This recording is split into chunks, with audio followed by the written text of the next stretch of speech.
One and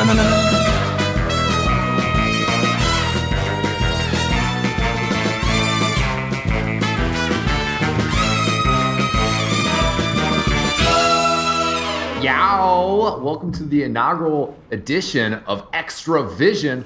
That is right, we have settled on a name thanks to all you guys hitting up our Facebook and putting in your input. The winner was Trent Collin from YouTube, who did suggest this name. And thanks to that, he is going to get a Prince Tavish crown from Duder. Going to hit him up, track him down, give him a hat. So congratulations, man. We are happy to have this show officially have a name. Of course, we're going to keep making it better week in and week out. So starting things off with some news about the game and the community. There are some new promo items released last week for the game's Kingdoms of Amular, The Reckoning. There is a hat for the Heavy, a hat for the Demo Man, and also just a little chest pin. But the Heavy hat and the Demo hat, pretty styling. So if you want that, pick up that game and get some hats. Bonus. Also, Valve snuck in a Mappers Medallion that's going to go up to people who entered the TF2Maps.net contest. Great contest by those guys, a great website, and we're working towards highlighting new maps and all the great battlegrounds that we have in TF2.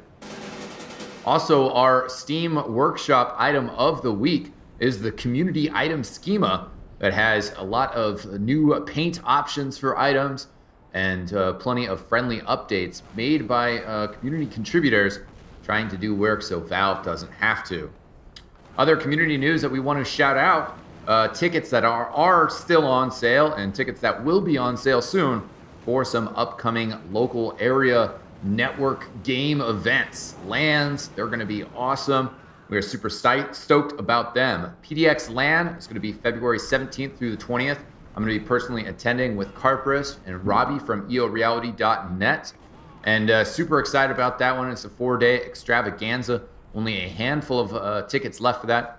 Maybe not a big TF2 crowd for it, but I'm going to be there. So hopefully I will run into some of you there. Also, a LAN that I'm going to be attending that I am super stoked about, ETS LAN in Montreal. It was the 10th anniversary of that LAN, and it's going to be huge. Still some tickets for that up to sale, but they are going quick. The TF2 community is trying to rally to that hard. So if you do buy a ticket, make sure you see in either row O or row P. We've pretty much taken over all of row O and are trying to lay our stake to row P. So I suggest that you get those tickets. Montreal, going to be awesome. Also coming up in the future, but tickets not for sale yet, Intel LAN Fest in Folsom, April 13th through the 15th. I went to a LAN Fest in Washington. It was awesome. The California TF2 crowd is definitely going to show up to this event in Folsom. And as soon as tickets go on sale, you'll be hearing from us. And we're really excited about that as well. Now, for a new segment to this show, Letters to Robin. Dear Robin, please lower the damage absorption of the Wrangler. It's an interesting weapon, but the amount of damage that it can soak up is just a little much. Signed, the community. Now, for league news, ESEA has their intermediate and open playoffs starting this week. The scheduling for these playoffs is a little complicated, all still up in the air right now, so unfortunately, I can't report to you the dates that we are going to be covering these matches, but rest assured they are coming up this week. Check our website, xtelevision.com, for an up-to-date calendar. Over in intermediate, we are definitely going to be covering the Leviathan versus Zensity gaming match, which is the biggest matchup of the first week. Unfortunately, in LAN news, Experiment having troubles getting there. It all started with Wonderwall unfortunately having to back out of the LAN for personal reasons. We saw some of this with Sequel stepping in to play for him in the last week of the season. Sequel played pretty well, but he's been out of the game for about 2 years.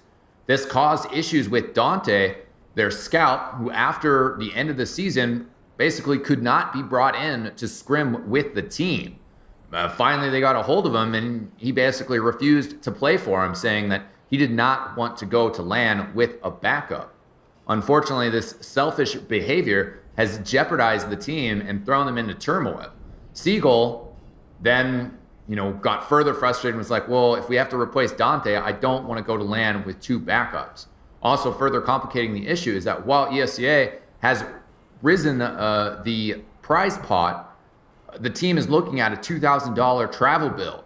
$1,400 for a 4th place finish means that the team would be out $600 in order to travel to the LAN to play with 2 backups, minimizing their chances at improving their performance at the LAN. This is definitely very frustrating, as in the past we've seen a lot of issues with players getting to the LAN, whether it's sponsors, problems with the league, or problems with getting a passport to cross over into the United States. But very disappointing that these issues are basically brought about by one player's selfish actions. Best of luck to Experiment. If you wish to help them out and ensure that they get to LAN, I suggest that you talk to Dummy or Basic.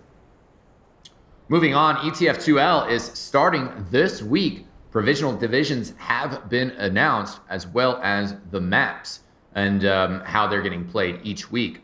Freight being included, certainly an interesting choice there. Best of luck to XTV's first sponsored team, the X Team. Also with ETF2L, the config files have been updated.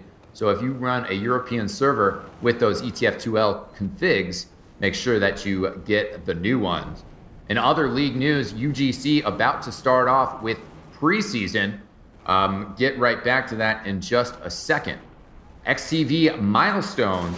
We have crossed a bunch of fantastic milestones lately. We are, of course, very proud with our progress and our relationship with the community, and how the TF2 community as a whole has continued to progress and improve. We just passed 2,000 members in our Steam group, 45,000 subscribers on our YouTube, 6 million video views on our YouTube, Twitch TV getting close to hitting its million view, and 80 followers away from 2,000, which we might have actually already passed, as well as 150 moments of glory. Fantastic stuff there. Our broadcast schedule for the coming week, Monday night, 9 p.m. Eastern, we have a UGC preseason Highlander match. Season getting ready to start, and we are going to kick things off with a match on CP Foundry, Valve's latest map, between the Steel teams, How I Fragged Your Medic, and the team for Reddit East. So super excited to see Reddit TF2's finest in action.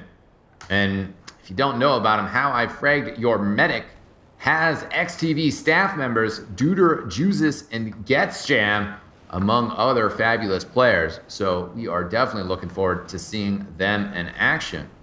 Also, of course, we will have that ESEA Intermediate and Open playoff action. Hopefully some double coverage of matches that happening at the same time. But unfortunately, our schedule is still up in the air. So we will let you know about that as soon as possible. This coming Saturday, though, we have a fantastic event in the works that we are super excited about. Waxpacks is putting it together. We will have a new map exhibition match between Mayhem Gaming and the Beybladers. They're going to be playing CP Croissant Beta 10, made by Arnold of Goalie fame, and the latest version of CP Stand-In Beta 9, made by Scorpio Uprising. Both of those map makers will be joining us throughout that cast, and we are definitely excited to see those teams in action on those new maps, their thoughts on it, and to hear from the map makers themselves. That's it for this episode of Extra Vision. I'm Eckstein, and I'll see you next time.